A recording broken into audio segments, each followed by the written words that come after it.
My daughter handed her wealthy mother-in-law a $13,000 luxury cruise and tossed me a crumpled $2 lottery ticket like I was nothing. She smirked, said, "If you win, half is mine." That ticket turned into $120 million, and instead of sharing it with her, I gave her something else, the kind of lesson she will never forget.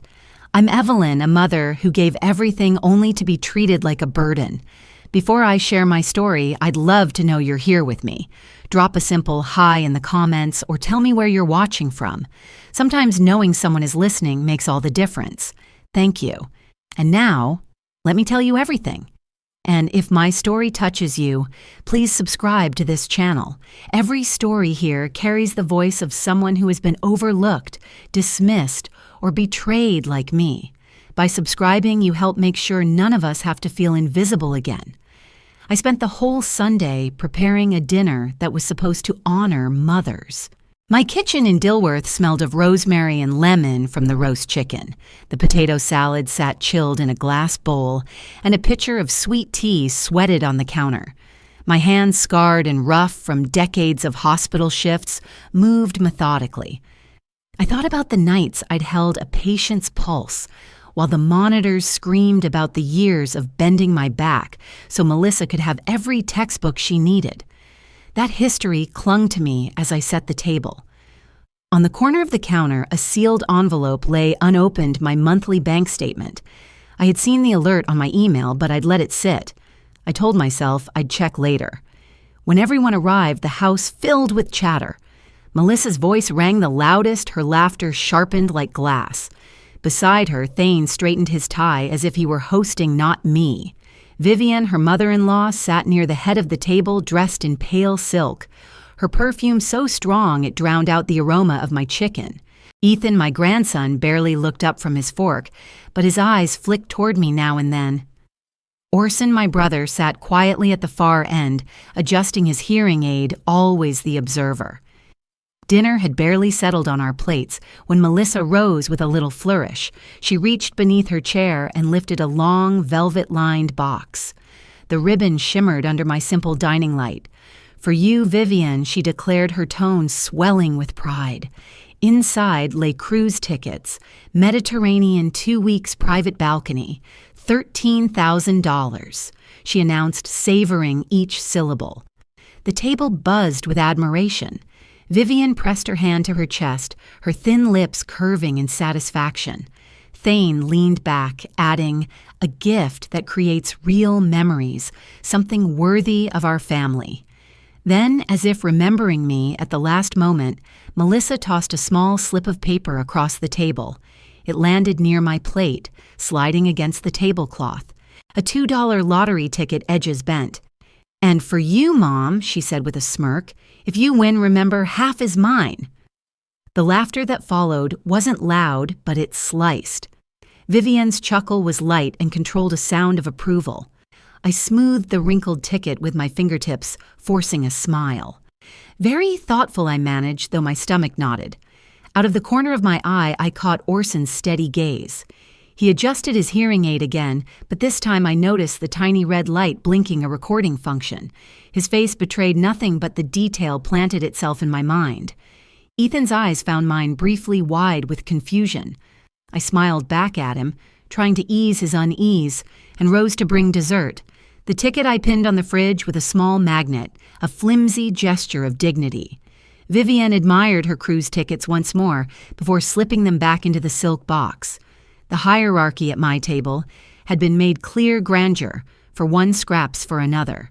When the door closed behind them, later, silence swelled in the house, broken only by the ticking clock. The table still carried the scent of herbs and grease. I stood alone, my gaze moving from the unopened envelope on the counter to the cheap ticket clinging to the fridge door. Symbols of what I meant and didn't mean to my own daughter. My lips pressed tight. I chose silence tonight, but silence has a way of sharpening the blade. Monday morning light slipped into my kitchen, catching the edges of that same sealed envelope. I tore it open with a kitchen knife. My eyes scanned down the list of charges, each line familiar utilities, groceries, gas, until one stopped me, cold premium travel services. 13/1942/83. My pulse quickened. The date matched perfectly with the day Melissa had presented her mother-in-law with that cruise. I read it again, then again, until the numbers blurred. Something else stood out, a small notice beneath the charge. The mailing address for secondary statements had been changed 3 months ago, changed to Melissa's home. I hadn't noticed, too busy relying on digital statements, too trusting. My throat tightened. At the bank uptown, I sat across from a young employee who clicked through my account details. Melissa Harper, she confirmed, still listed as an authorized user from 2009. You never removed her after your husband passed. Her tone was polite, but the words stung. I could revoke her access today. The option sat in my lap like a loaded weapon. My fingers twitched, but my chest felt heavy. She was my daughter. I wasn't ready to pull the trigger. In the parking lot, I dialed her number. She answered on the third ring, her voice edged with annoyance. "Mom, what now?" I asked evenly. "Did you use my account for that cruise?" Silence. Then a laugh, light but dismissive. "It's family money, Mom. Eric's mother deserved something special. You never would have spent it anyway." "I just did what you wouldn't." My grip tightened around the phone. "You stole from me." Her tone sharpened. "It's not stealing when it's for family. Vivian has helped us in ways you never could. She earned it." The words lodged in my chest like thorns. Then almost casually she added, "And the lottery ticket, I put it on your card too. It was easier that way." The irony cut deeper than the insult itself. Even the humiliating $2 ticket, the symbol of my invisibility, had been bought with my own money. My voice broke, Melissa, but she had already shifted to justification, her words rising and falling like a rehearsed speech about generosity, about loyalty, about how I was clinging to pennies, while Vivian showed them what real wealth looked like. By the time she hung up, my hands were trembling. I pulled into the church parking lot, the old stone building towering over me. The bell tolled noon, steady and cold. I sat in my car staring at my reflection in the windshield, fighting tears that refused to fall. My sister Joanne called just then, her voice brisk. "Evelyn, you have to cut her off. Today, cancel her access." I whispered back, "Maybe tonight." My throat ached with the weight of hesitation. Across the lot, I saw Orson step out of his car, his figure bent but steady. He glanced at me briefly before heading toward the chapel, his hearing aid catching the light. He gave a small nod as if to say he'd seen enough. I stayed where I was frozen between loyalty and survival, between the mother who wanted to protect and the woman who knew she was being used. The bank envelope lay open on the passenger seat, the numbers screaming louder than church bells. I understood then if I didn't protect myself, my daughter would keep carving pieces out of me until nothing remained. But still I drove home with Melissa's access intact. A delay born of weakness, or maybe of love. Either way, I knew I had just left the door wide open for her to strike again. Tuesday morning arrived with the weight of quiet anticipation, though I didn't yet know what for. I was refilling my spice jars in Mrs. Patel's corner grocery store when she hesitated at the register, her eyes flicking to her phone screen. "Evelyn," she said gently, "I think something is going around." It wasn't until I stepped outside and checked my own phone that I saw it. Melissa had posted a photo from 3 Christmases ago, me caught mid-blink, in an unflattering sweater holding a tray of cookies. Her caption was bright, almost cheerful. "Some mothers give and some take. Mine chose the latter. When family funds disappear and selfishness takes the wheel, you realize who's really in it for the long haul." Thane shared the post to his own feed within minutes, writing, "Some people would rather hoard pennies than preserve family." And beneath it all, Vivian, ever poised, commented, "We must show compassion toward those who never learned generosity. After all, not everyone understands the culture of giving." The comments poured in fast. Neighbors, old friends of Melissa's, acquaintances who hadn't seen me in years. They all had something to say. By noon, I noticed people avoiding eye contact at church. Joanne texted me a screenshot from a private chat Melissa shared with her friends. One message stood out: keep pushing. If she feels cornered, she'll cough up the cash. The implication was clear. I wasn't a mother anymore. I was an ATM that had jammed. My phone vibrated again. Ethan? Grandma? I saw the posts. I don't think it's fair, but I don't want to be caught in the middle. I stared at the screen for a long time. I understand, sweetheart, I replied. You stay out of it. Protect your peace. He didn't answer, but I knew he'd read it. That night at choir practice, I felt eyes darting toward me. Quiet whispers. Joanne had her hand on my shoulder, but her silence said everything. As I stepped outside after rehearsal, I caught Orson standing under the eaves of the church. He didn't speak. He simply looked at me, steady, unreadable. There was no judgment in his gaze, just a calm I couldn't quite reach. I nodded, and he nodded back like we were the only two in the room who still believed in decency. Back home, the house was quiet. The Facebook tab was still open, glowing on my kitchen laptop, the words echoing louder in the silence. I walked to the fridge. There it was, the $2 lottery ticket still pinned by a fading magnet. If you win half is mine, Melissa's voice played in my head like a scratchy record. I stared at the ticket, then reached for it with a sharp tug. It came free too easily. I crushed it in my hand, the paper cracking, folding. My fingers trembled, not from anger, but from weariness. Then I walked over to the trash, lifted the lid, and dropped it in, right on top of wet coffee grounds and eggshells. It landed with a soft, final sound. My daughter had given me garbage disguised as sentiment. I had just returned it to where it belonged. Wednesday night, I couldn't sleep. I sat with a blanket over my knees, flipping through channels on the TV, hoping to find something brainless enough to distract me. My finger paused on a voice announcing lottery numbers. I was about to change it, but something made me stop. The numbers read slowly across the screen: 07, 18, 24, 36, 49, 52. I froze. Those were the numbers from the ticket. I had memorized them half-jokingly when Ethan asked what I would do if I ever won. Buy a cabin by the water and a dog with floppy ears, I'd told him. My heart began to race. I leapt up and ran to the kitchen, yanked the trash can forward, and peeled back the black plastic liner. The coffee grounds smelled bitter. Banana peels. Paper towels. Then I saw a wad of wet paper. I pulled it out, shaking. It was limp and smudged, the ink bleeding slightly into the corners. The numbers were barely visible. I rinsed it carefully under cold water, just enough to clean away the grime without wiping away what mattered. There they were, all of them, clear enough. I dried the ticket gently between two napkins, my hands shaking. I checked the numbers again, then a third time. Every digit matched. I called the lottery hotline. The woman on the other end of the line confirmed it one winner. $120 million. I nearly dropped the phone.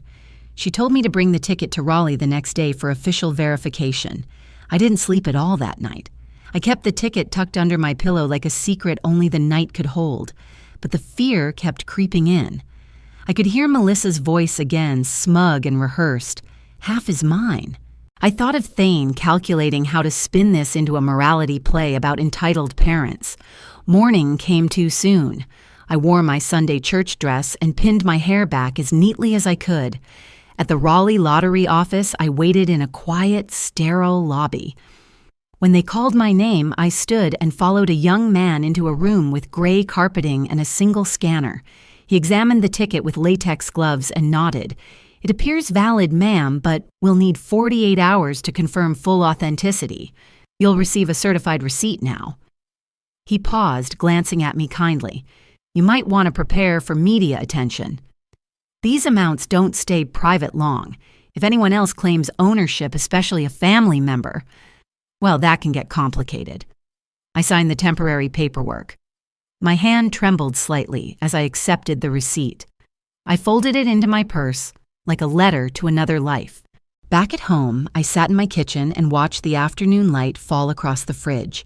The empty spot where the ticket used to be now looked oddly clean. Outside, birds chirped like nothing had changed. Inside, everything had. I had gone from discarded to dangerous in a matter of hours. I knew the silence wouldn't last. Information leaks, and Melissa had always been good at sniffing out opportunity. But for now, I sat quietly, my hand resting over my purse. Not with joy. Not yet. What I felt was the hush before a storm. It had been 2 days since I turned in the lottery ticket, and the storm came without warning. It began with a knock at the door, not a visitor, but the thud of a morning newspaper landing on my porch. I opened the door and squinted against the Carolina sun. The headline screamed in thick black ink, "Charlotte mother hits jackpot but family cries foul." Below the fold was a blurry photo of me walking out of the lottery office, purse tucked under my arm face, unreadable. The article quoted sources close to the family who alleged a dispute over rightful ownership. By noon, the Facebook post dropped. Melissa had uploaded a carefully composed photo of herself sitting in her car, red-eyed but pristine. The caption read, "2 weeks ago, I gave my mom a lottery ticket. A gift, yes, but with an understanding. We'd share if we won. I didn't expect $120 million to come between us, but here we are. Betrayal isn't about money. It's about trust." The comments flooded in. Sympathy, outrage, speculation. Vivian reposted it with her own statement. "Sometimes those we love most show us who they really are. I pray for healing, but truth must come first." Thane went live on Instagram, sitting in his office looking grim. Family is meant to share. When greed replaces gratitude, it hurts everyone. I stand with my wife and daughter. Always. I watched it all unfold from my kitchen table. Joanne called me crying. "Evie, they're turning you into a monster online. You need to say something, do something." But what could I say that a $2 ticket had turned into a courtroom drama? That my own child now saw me as a thief. The final blow came in the form of an email. The subject line read, "Formal notice of intent to pursue legal action." Melissa had hired a lawyer. She was threatening to sue for 50% of the winnings. The letter accused me of misappropriation of family assets and emotional manipulation. I stared at the screen, heart racing. My hands trembled. At the market the next morning, Mrs. Patel kept her distance, fumbling her register. At church, Father Jacob pulled me aside, voice soft but sharp. "Sometimes Evelyn the Lord tests us through blessings." Perhaps. Reconciliation is worth more than a windfall. Even old Mr. Harris from down the street, who'd shared tomatoes with me for years, crossed the street when he saw me. And yet through all of it, Ethan stayed quiet. Until that night. He texted Grandma, "I overheard something. Mom's trying to prove the ticket was hers. Grandma Vivian's helping. They might fake something. Be careful." I put the phone down slowly. What they were doing wasn't just cruel, it was calculated. I was no longer just a mother in their eyes. I was an obstacle to be removed. And now the courtroom awaited. By Friday morning, a formal letter arrived by post. The trial date was set. If I did not agree to a pre-settlement, granting Melissa 50% of the winnings, I would be taken to court. The local paper ran a follow-up. This time the headline was colder: "Mother holds $120, refuses to share with daughter who gave her the winning ticket." Online, the comments turned savage. I had become a symbol of greed, of generational divide, of so-called selfish parenting. But the truth was far from what they imagined. Then came the call. Not a text, not an email. A landline ring, shrill and unexpected. I answered. Evelyn, the voice said, calm and deep, "This is Orson. I believe we should talk." My heart stopped. Orson was Vivian's father, Melissa's grandfather. He'd never taken sides publicly, never joined the social media chorus. I wasn't even sure he liked me. He suggested the South End Diner. Noon. I arrived early. The booth was empty except for a single cup of black coffee steam curling into the air like a quiet warning. Orson sat at the far corner facing the window. He didn't smile, but he gestured for me to sit. "I've seen enough," he said, his voice steady. They're making a circus out of this, and that's not the family I helped raise. I didn't speak. I waited. He reached into his coat pocket and pulled out a small device. My hearing aids are Bluetooth enabled. I record family dinners. Part of my audio journaling therapy, he said, almost amused. I have the moment Melissa gave you the ticket. He tapped play. Melissa's voice rang out clearly. If you win something, split it with me. Ha, just kidding. It's your lucky day, Mom. Here's your present. No contract, no condition, no legal promise. Just a flippant, half-joking line, surrounded by laughter and clinking glasses. I felt my breath catch. Orson looked me dead in the eye. This isn't about the money. This is about how far they're willing to go, to rewrite what happened. And I'm not letting them. I asked him why he was doing this. Because he said, slowly, when your own children weaponize decency, someone has to remind them what it looks like. He slid a small USB across the table. I'll be submitting this if needed, and if they push harder, I'll go public. You're not alone, Evelyn. Not anymore. For the first time in weeks, I felt something shift. Not triumph, not even relief. Just steadiness. Someone had seen the truth, and he wasn't afraid to speak it. Still, I knew Orson had his own ghosts. I wondered if when the heat came, he'd stand firm or retreat to preserve the illusion of family peace. But for now, I had the audio. I had a sliver of light in this dark tunnel, and that, for the first time, felt like enough. The air inside the North Carolina State Lottery headquarters in Raleigh was thick with tension and bright with flashing lights. The lobby had been transformed into a media arena backdrop, banners, booming microphones, and a massive check that read $120,000 in bold gold letters. I wore the navy dress I had once chosen for my husband's funeral, the same dress I had pressed against my chest the night before, ironing it slowly, as if smoothing out grief and shame. Around my neck, I tied his old silk tie, a quiet tribute. As I stepped up to the podium, my hands trembled slightly, but I smiled, nodded at the sea of cameras, and began. I was a single mother for most of my life. I raised my daughter with nothing but grit and a lunchbox full of coupons. I never imagined this kind of fortune, but I do know what it means to struggle. That's why this money, most of it won't be for me. It'll go toward creating better futures for women like I once was. There were no tears, just a steady voice, and when I stepped back, there was a soft round of applause, genuine, restrained, respectful. That's when the doors slammed open. Melissa burst through first, hair unbrushed, makeup streaked. Behind her came Thane, his jaw clenched, and then Vivienne, perfectly dressed as always, her eyes burning. She stole it, Melissa screamed. That ticket was mine. She took it and ran. The room exploded. Photographers surged forward, security scrambled, microphones stretched. She's lying. She betrayed her own daughter. Thane barked. Reporters shouted questions. Lights flashed. I froze. And then from the fifth row of seats, a figure stood. It was Orson. Calm. Dignified. He raised one hand. May I speak? The room hesitated. Then silence.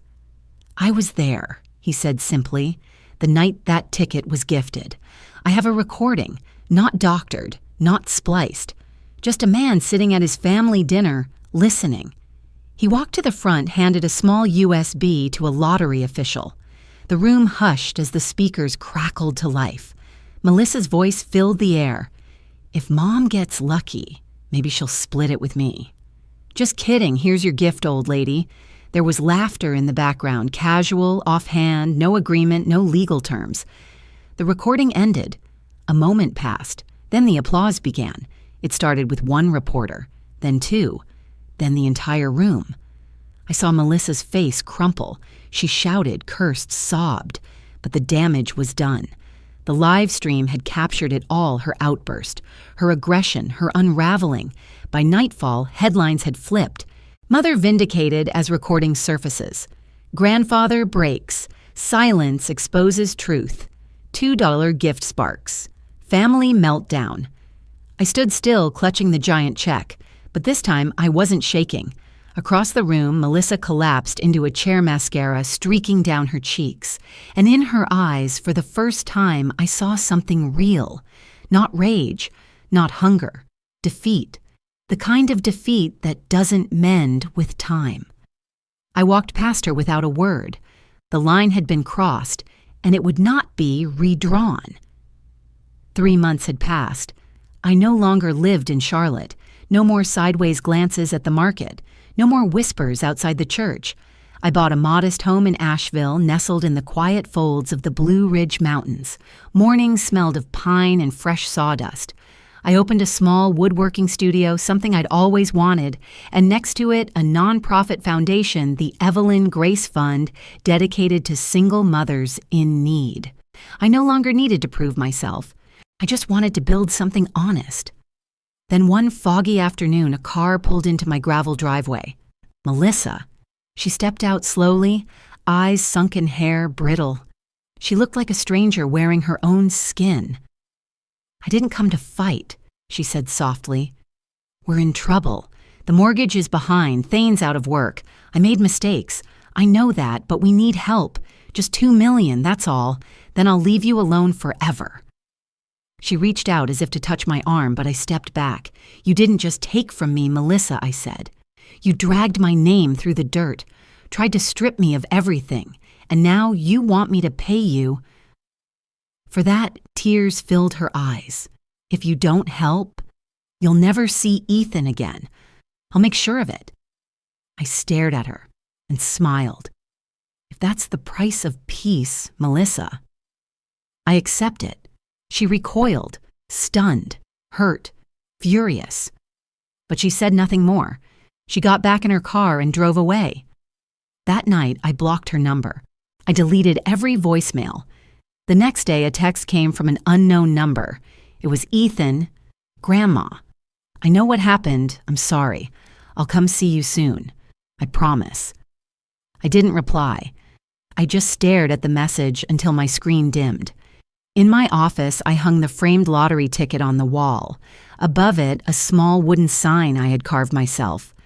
Sometimes the trash they hand you turns out to be the door to freedom. Outside, the sunset painted the mountain ridge in amber and gold. I stepped onto the porch, breathed in deep. I wasn't wealthy because of the money. I was wealthy because I had finally chosen myself.